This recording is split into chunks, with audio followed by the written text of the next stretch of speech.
Nous allons commencer la parole. Si vous voulez bien, avec moi, nous allons lire un tout petit verset.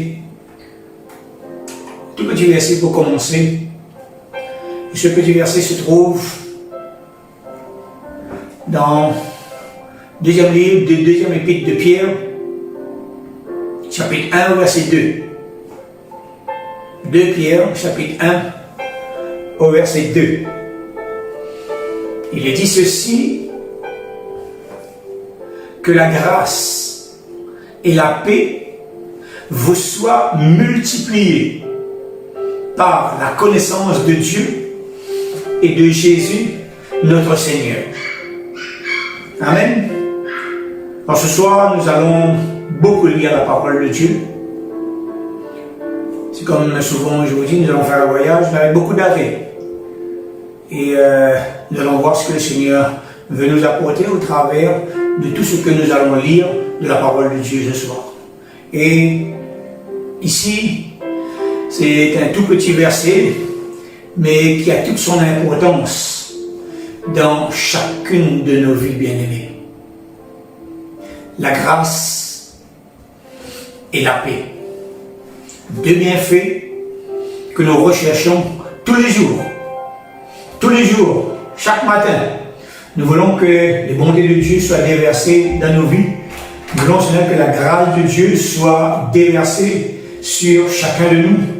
Et nous voulons également que la paix de Dieu puisse vraiment être notre partage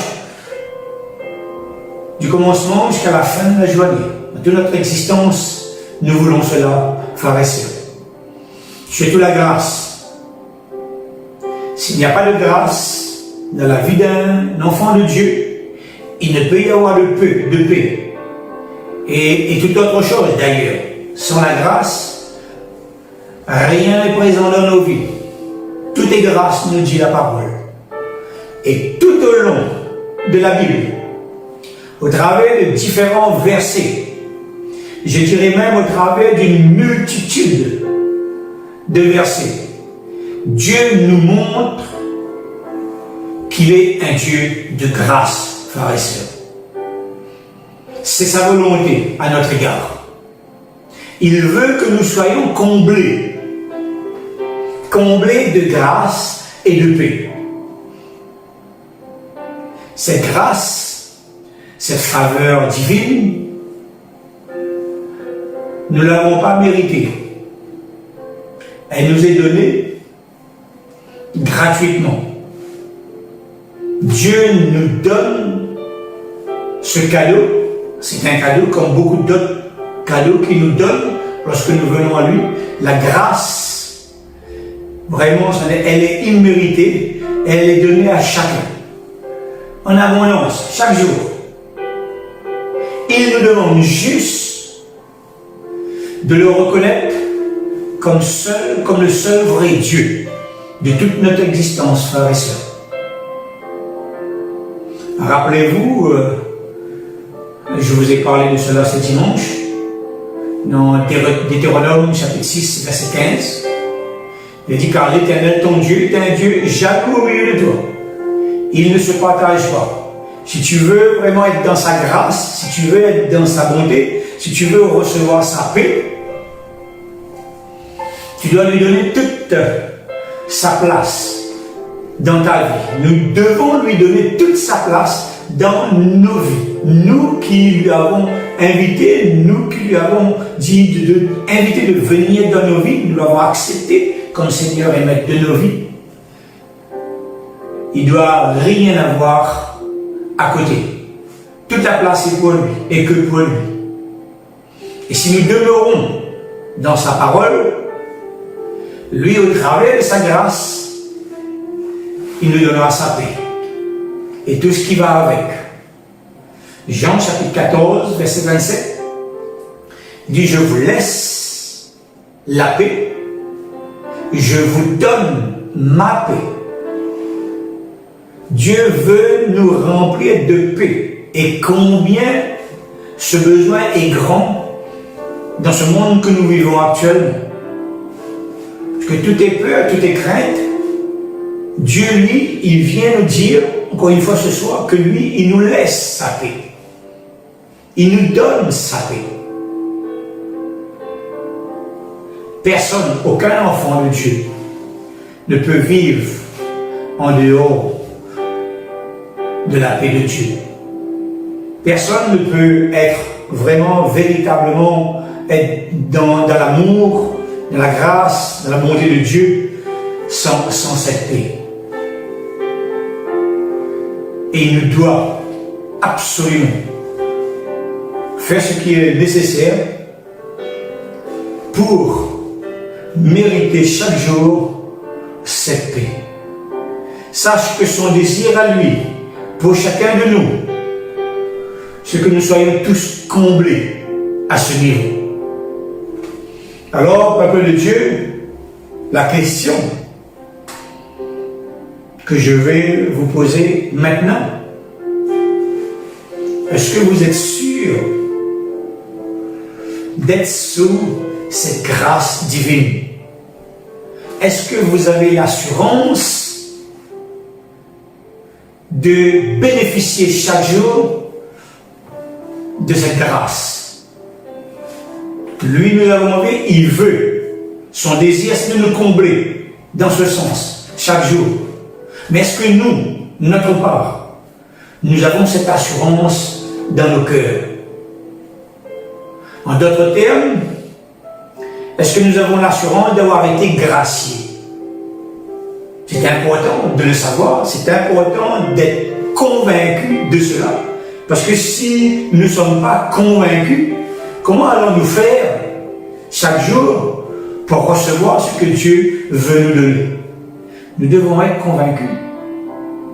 Et avant de continuer ce message, je vais vous raconter une petite histoire.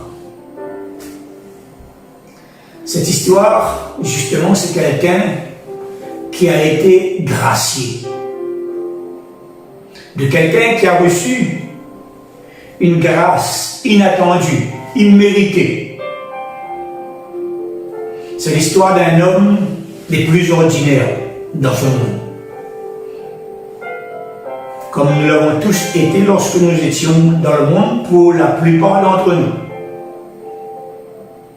Mais à un moment de sa vie, je dirais, moi, que le pas de chance a croisé son chemin. Colérique qu'il était, un peu emporté qu'il était, je dirais peut-être un peu voyou, peut-être il menait sa vie un peu n'importe comment, comme beaucoup encore dans ce monde, pas tout autour de nous, c'est pareil. Et dans un coup de colère, il a tué quelqu'un d'autre. Cet homme tout à fait ordinaire, qui normalement n'aurait jamais dû faire de mal à personne, jusqu'à ce fait. Et il a été devant le tribunal, bien sûr, arrêté, jugé, et il a été condamné à perpétuité. C'est ce qu'il a accepté, sans un mot. À son procès même, il disait à tous, quelle que soit la sentence, il l'accepterait. Parce que lui-même, il reconnaissait qu'il avait fait quelque chose d'horrible. Il regrettait amèrement son geste. Mais c'était trop tard. Après plusieurs années dans cette prison, il y a quelque chose qui s'est passé.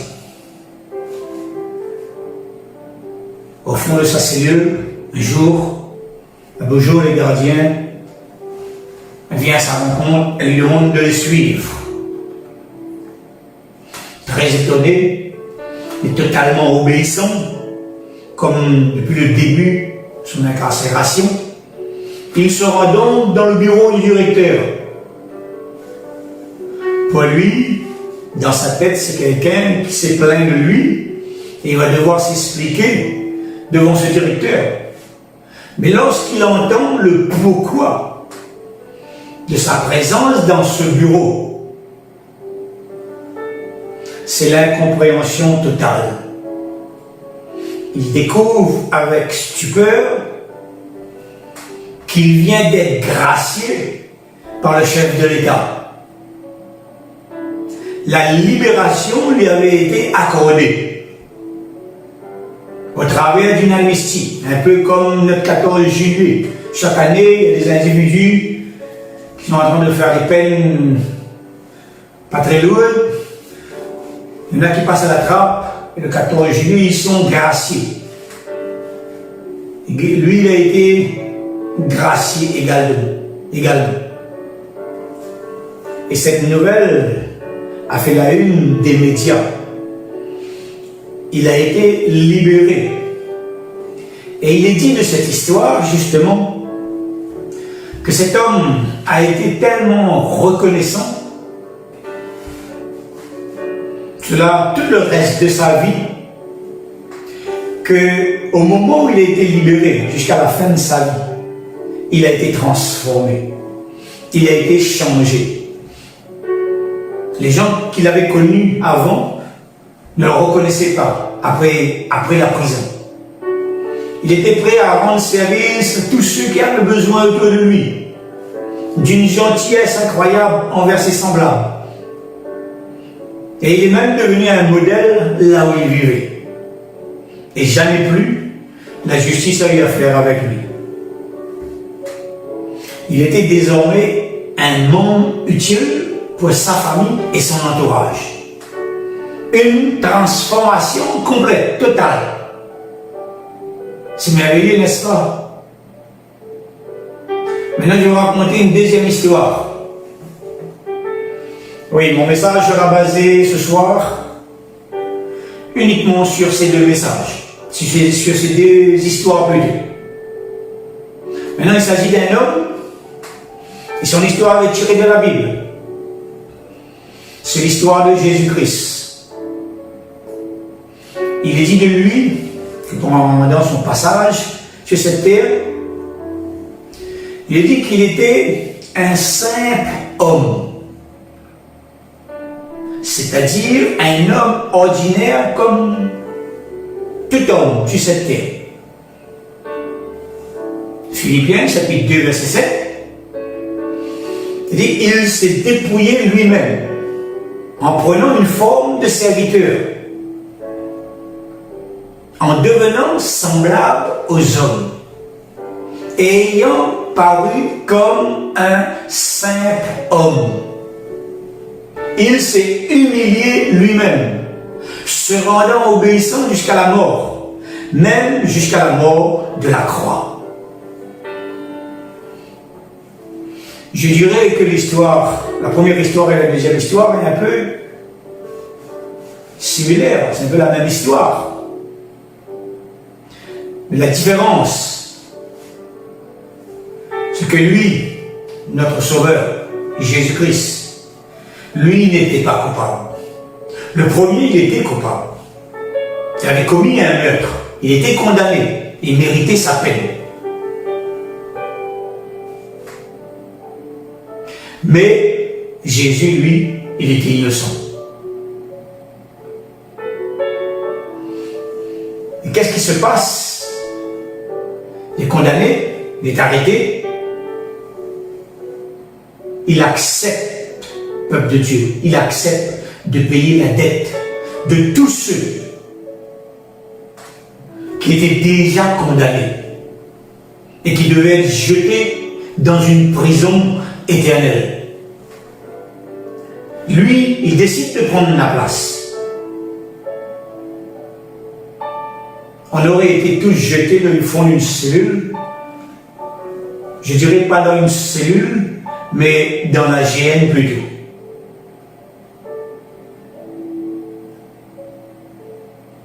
Et qu'est-ce que, au travers de ce sacrifice, Jésus nous a graciés tous, peuple de Dieu. Celui qui s'est donné, il y a plus de 2 millions de cela, pour toi, pour moi, pour nous tous. Il l'a fait non pour une personne, non pour quelques privilégiés, mais pour toute l'humanité. Tous ont été graciés par un acte d'amour inconditionnel, frères et sœurs. Cet acte ne venait pas d'un chef d'État, mais cet acte venait de la volonté de Dieu. De la volonté de Dieu. Parce que Dieu est amour. Dieu vraiment aime sa création. Et il veut que tous parviennent à la connaissance et que tous puissent être sauvés. Ce Dieu manifesté par Jésus-Christ, il n'a pas changé. Il est le même aujourd'hui. Et la grâce que nous pouvons bénéficier aujourd'hui au travers de ce sacrifice, nous ne devons pas l'oublier, frères et sœurs, peuple de Dieu. Nous devons, un peu comme ce prisonnier, être totalement reconnaissant. Et comme lui, après avoir été sauvé, après avoir été retiré de ce monde, après avoir été graciés, nos vies ont changé.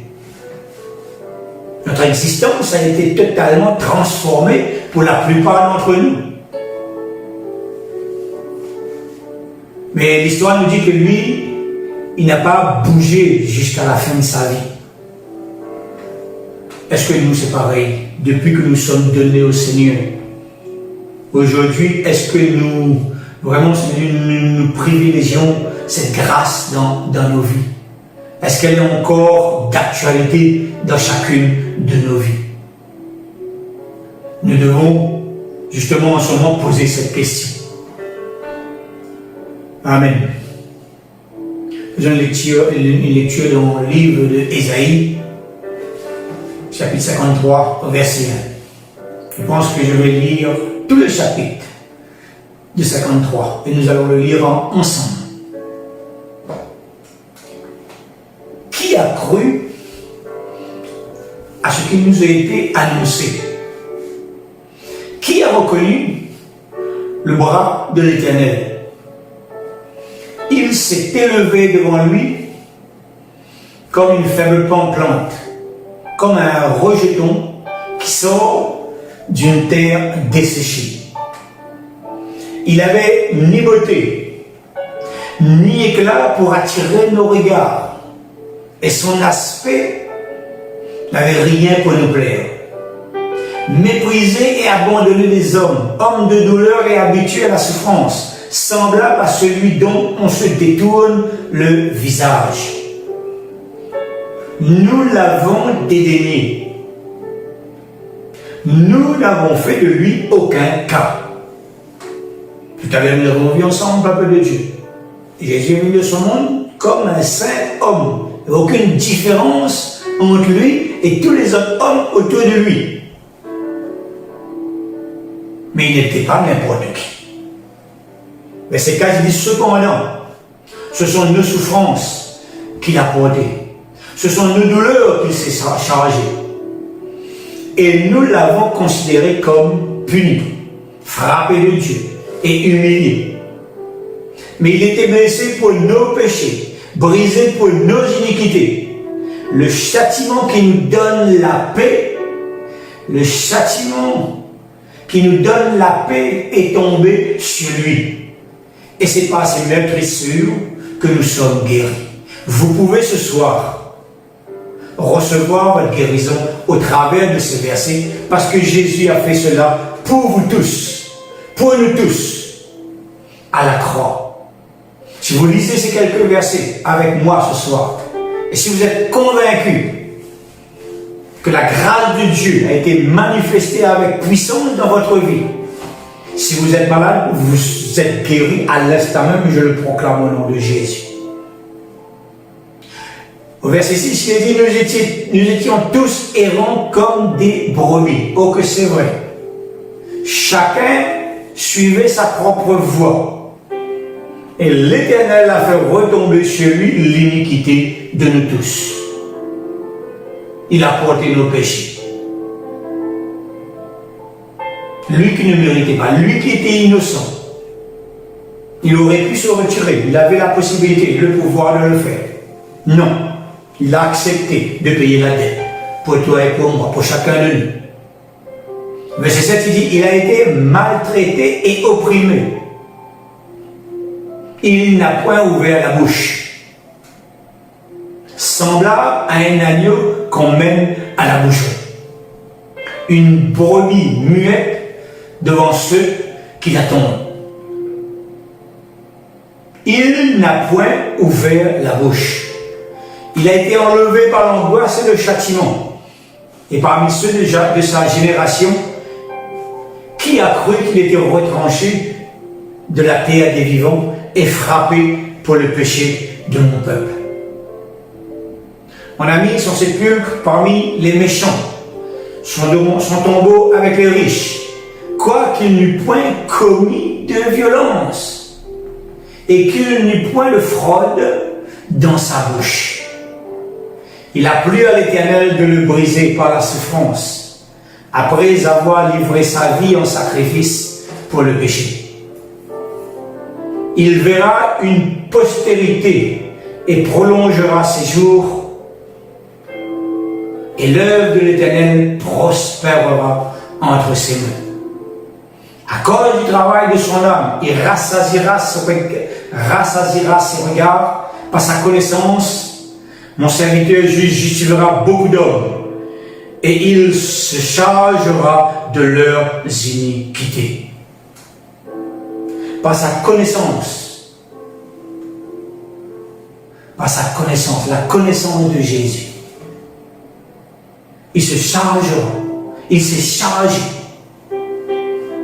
de l'iniquité de beaucoup, de nous tous, de toute l'humanité, de toute personne qui arrive sur ce monde et qui arrivera jusqu'à ce qu'il revienne chercher. Il a déjà payé la dette, peuple de Dieu. C'est la grâce. Verset 2, il dit, c'est pourquoi je lui donnerai sa part avec les grands. Il partagera le butin avec les puissants, parce qu'il s'est livré lui-même à la mort, et qu'il a été mis au nombre des malfaiteurs, parce qu'il a porté les péchés de beaucoup d'hommes, et qu'il a intercédé pour le coupable. Et il continue à intercéder pour nous, peuple de Dieu. C'est très important de lire tout ce chapitre en entier. Toute la grâce que nous bénéficions aujourd'hui de la part de notre Dieu se trouve dans ce chapitre, peuple de Dieu. Lisez et relisez ce chapitre. Comprenez ce chapitre.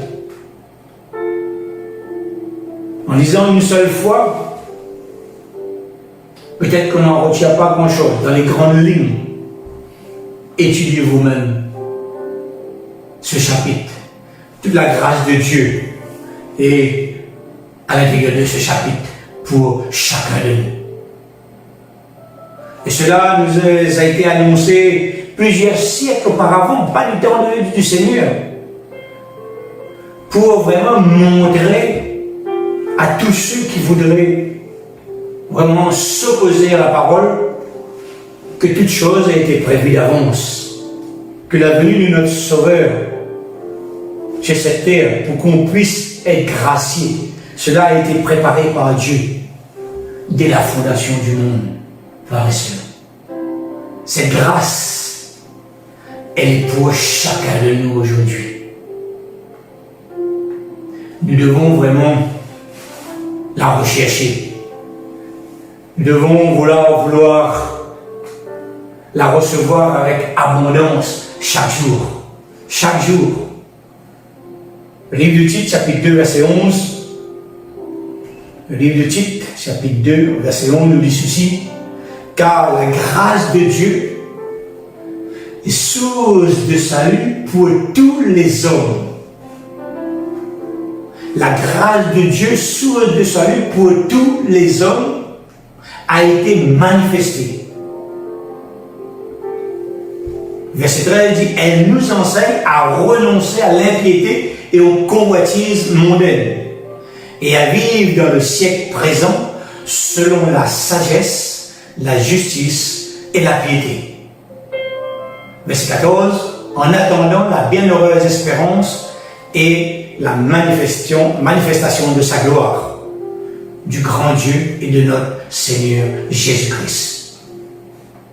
Cette bienheureuse espérance, c'est bien sûr le retour du Seigneur. Et que beaucoup, comme moi-même, le dit, elle est imminente.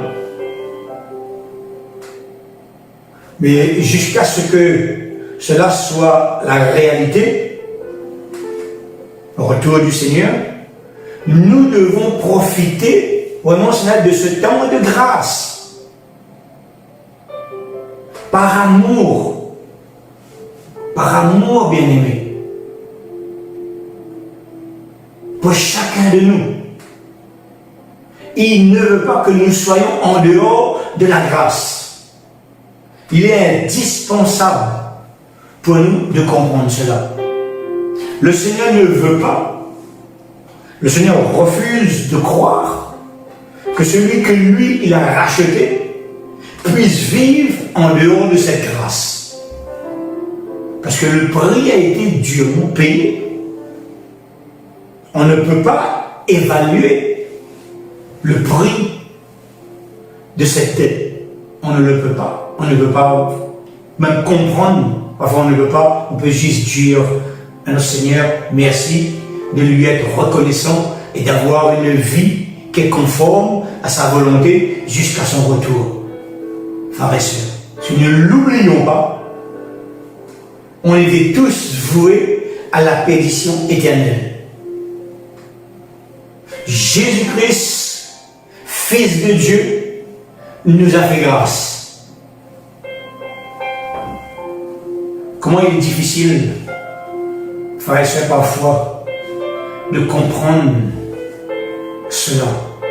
Et très souvent, on l'oublie si rapidement. Ça sort de notre intelligence, ça s'évapore, jusqu'à ce qu'on se rencontre une épreuve qui nous pousse à nouveau dans sa présence. Il s'est dépouillé de tout, même de sa vie, pour nous sauver. Bien-aimés. Alors il est normal qu'à un moment, il nous demande de nous réveiller. Éphésiens chapitre 5, verset 14, il dit, réveille-toi, toi qui dors, réveille-toi d'entre les morts. Nous ne pouvons pas dormir dans ce temps de grâce. Au contraire, nous devons rester éveillés. Ne faisons pas partie de ces 5 vierges folles. Faisons partie de ceux qui avaient une intelligence. Elles ont préparé d'avance le nécessaire pour pouvoir attendre l'heure fatidique où elle aurait pu rentrer chez le maître. Mais les insensés, ils ont perdu tout espoir. Et dans 2 ou 3 messages auparavant, on parle d'insensés, mais moi je proclame que Dieu a renouvelé notre intelligence. Il n'y a pas d'insensés au milieu du peuple de Dieu. On est tous intelligents et on comprend la parole de Dieu, on comprend l'appel de Dieu. Dieu nous demande dans ces temps difficiles de nous réveiller. Parce que dormir, c'est oublier que nous avons un jour bénéficié de cette grâce imméritée. Alors dans tout ce que nous faisons chaque jour, cette grâce doit être vue de tous, de nous d'abord, et de tous ceux qui sont autour de nous. Les gens dehors doivent voir la différence entre celui qui a été gracié et celui qui ne l'a pas été encore.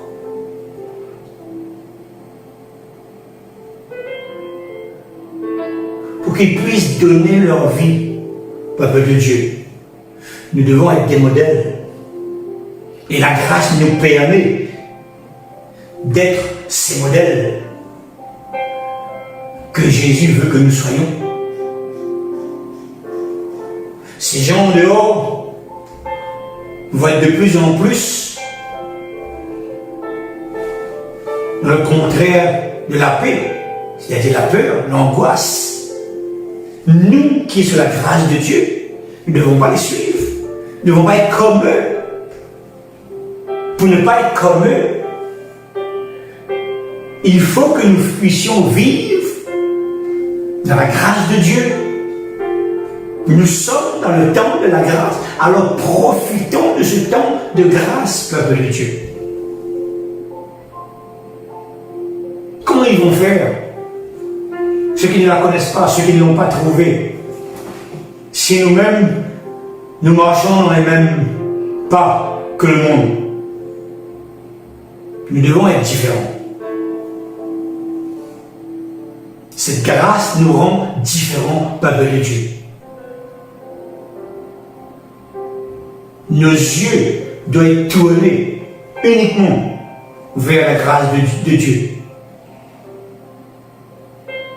Et lorsqu'il faudra parler du Seigneur, ce sera d'une facilité exemplaire, puisque la grâce nous rapproche de plus en plus du Seigneur. La grâce nous fait que le Saint-Esprit puisse trouver davantage, jour après jour, de place dans nos vies. Et lorsque nous sommes remplis, la présence de Dieu peut nous utiliser et nous pouvons nous manifester son amour partout où nous nous trouvons. Actuellement, dans vos maisons, dans nos maisons. Mais plus tard, bientôt, nous allons être au dehors. Et au travers de tout ce que ce monde est en train de vivre, beaucoup vont se tourner vers Dieu. Et ils vont devoir trouver des gens qui ne sont pas comme eux, qui sont différents d'eux. Comme ce prisonnier, au moment où il est sorti de prison, sa vie a changé. Il est devenu quelqu'un de bon. Et tous ceux qui étaient autour de lui pouvaient bénéficier de ses services s'ils en avaient besoin. Tous. C'est la grâce de Dieu qui nous permet d'aller de l'avant chaque jour. Frères et sœurs, cette grâce, nous ne pouvons pas passer à côté. Cette grâce nous remplit chaque jour. Cette paix, cette grâce nous remplit de cette paix, de cette tranquillité dont nous avons besoin. N'oublions pas, nous avons été arrachés de la mort spirituelle. Nous avons reçu la vie. Nous sommes la lumière de ce monde. Et nous allons éclairer tout le temps où on sera sous la grâce de notre Dieu. Amen. Dans la lettre aux Éphésiens, Paul explique justement comment Dieu avait rendu sa grâce à tous ceux qui a bien voulu se tourner vers lui. Le livre des Éphésiens. Tous ceux qui avaient vraiment le désir de s'approcher du Seigneur, Paul explique que la grâce de Dieu est tombée sur eux. Exactement comme nous tous. Il dit, autrefois, vous qui étiez spirituellement morts, c'était notre cas. Et il donne les raisons. À cause de vos fautes, à cause de vos péchés. Vous vous conformez alors à la manière de vivre de ce monde. Vous vous conformiez. C'est plus le cas aujourd'hui. C'était lorsque nous étions dans le monde. Vous obéissiez au chef des puissances spirituelles de l'espace. Monde de ténèbres mauvais. On leur obéissait. On faisait ce ce qu'il nous demandait de faire. Cet esprit qui agit maintenant en ceux qui s'opposent à Dieu. Nous tous, nous étions aussi comme eux. Nous vivions selon les désirs de notre propre nature. Nous faisions ce que voulait notre corps et notre esprit. Ainsi, à cause de notre nature, nous étions destinés à subir le jugement de Dieu comme les autres. Mais le verset 4, peuple de Dieu, le verset 4, il dit ceci. Mais la compassion de Dieu est immense. Son amour pour nous est tel que lorsque nous étions spirituellement morts à cause de nos fautes, il nous a fait revivre avec le Christ. Et c'est par la grâce de Dieu que vous avez été sauvés. Éphésiens chapitre 2, verset 1 à 7. Il nous a fait revivre avec le Christ. C'est par la grâce de Dieu que vous avez été sauvés. Cette grâce est tombée sur nous. Cette grâce nous a été offerte par amour de la part de Dieu à notre égard, frères et sœurs.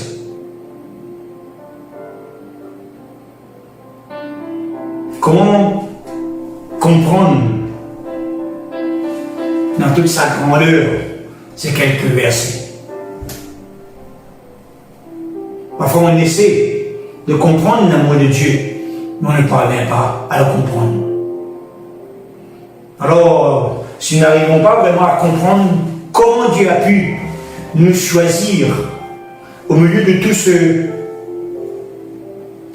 ce nombre d'individus sur cette terre, n'essayons justement pas de comprendre, remercions-le, soyons reconnaissants, vivons notre vie selon ses commandements. C'est une façon, c'est la meilleure des façons pour le remercier.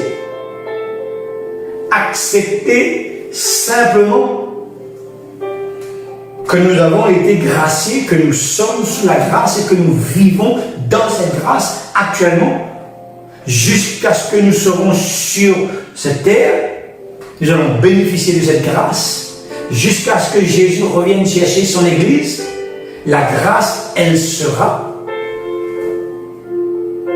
et nous pourrons en bénéficier chaque moment, chaque minute, à chaque instant.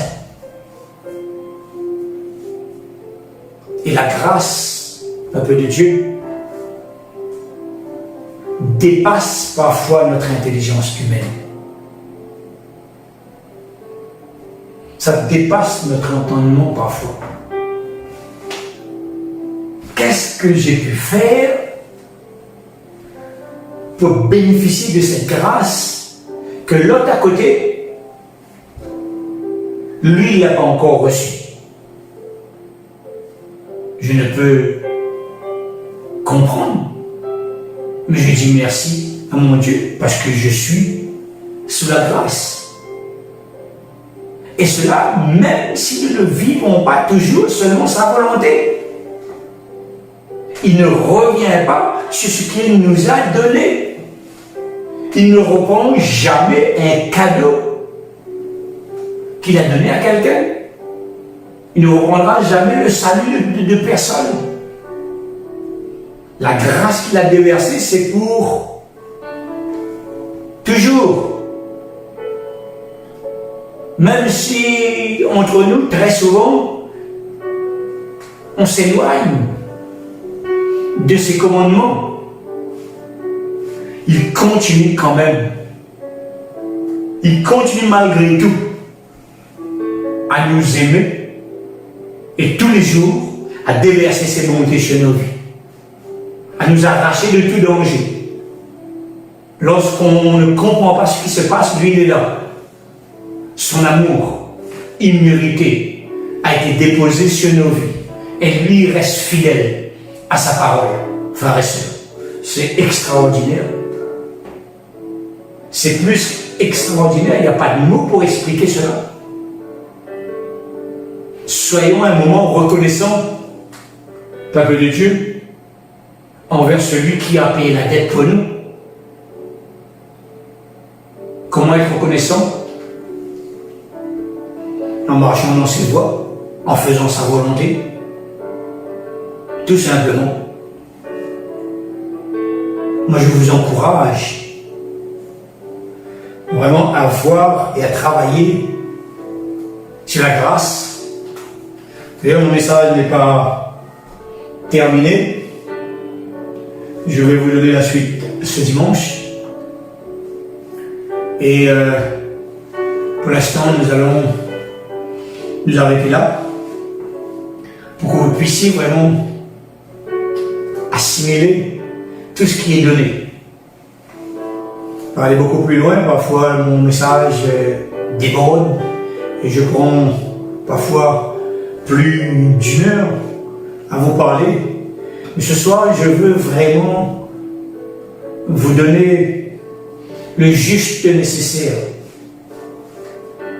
Vous puissiez vraiment comprendre qu'il est indispensable dans le temps où nous vivons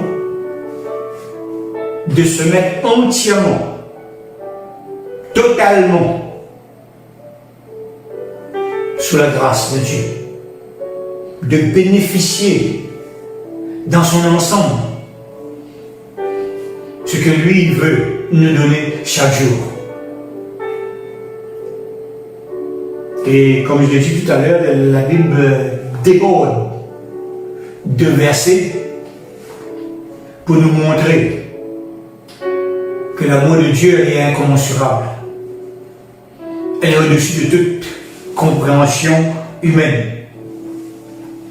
Même celui qui entend ce message, qui va peut-être entendre ce message, et qui a été, je dirais, un peu en dehors de la volonté de Dieu. Il a baissé les bras, peut-être pour X raisons. Je l'encourage ce soir à revenir à la présence de Dieu, parce que la grâce de Dieu est toujours là pour toi. Et elle sera toujours là pour toi. Alors, quelle que soit la façon dont tu as mené ta vie jusqu'à maintenant, si tu es un enfant de Dieu, si tu t'es approché de Jésus-Christ, sache que lui t'attend. Lui t'invite à revenir. Et si tu te sens loin de cette grâce, si tu crois avoir perdu cette grâce, lui ce soir il te rappelle qu'il est fidèle en tout temps. Il suffit de faire le pas. Venez à moi, je reviendrai vers vous. Alors fais le pas de foi ce soir. Parle à ton Dieu. Demande-lui de déverser sur toi toute cette abondance que tu as perdue. Ce Dieu d'amour, ce Dieu fidèle, ce Dieu que tu peux compter. Il est toujours à tes côtés. Il peut te relever et il veut te relever. Tous ceux qui se sentent seuls en ce moment et qui sont peut-être déprimés, les jours passent, mais rien ne change. Et nous avons encore au moins 2 semaines devant nous avant que cela change véritablement 2-3 semaines, si ce n'est plus. Appelez ce Dieu de grâce dans votre vie. Il va vous combler d'une telle façon que vous aurez la force de tenir, que vous aurez la paix en vous, une tranquillité que le monde ne connaît pas, une aisance dans sa parole que peut-être vous l'avez perdu, vous allez le retrouver. Je vous encourage, peuple de Dieu, à reconnaître que ce Dieu de grâce, il est de notre côté, il est de votre côté. Il dit qu'il ne nous abandonnera jamais, qu'il ne nous délaissera point, qu'il tient nos mains, et cela jusqu'à la fin. S'il est là, pourquoi t'inquiéter?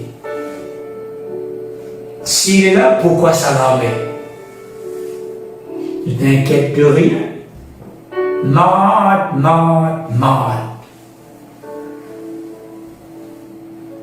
Nous ne sommes pas des malades. Nous sommes de ceux qui croyons la parole de Dieu et qui se positionnent sur la parole de Dieu. Et qui fait totalement confiance à cette parole. Parce que nous savons que cette parole, elle est pour nous. Elle est pour toi, mon frère. Elle est pour toi, ma soeur. Alors, fais ce qui est bon de faire pour retrouver la présence.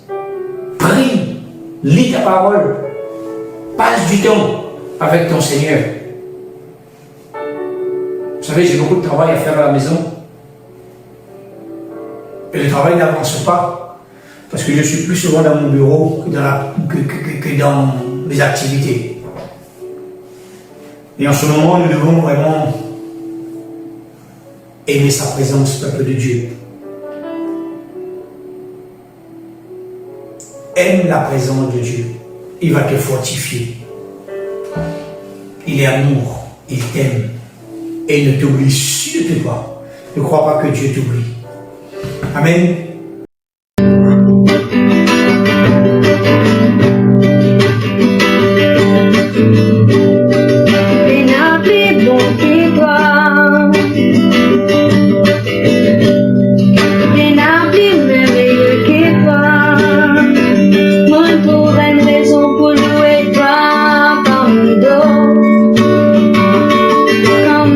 Autour de moi, te bat merveille.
I do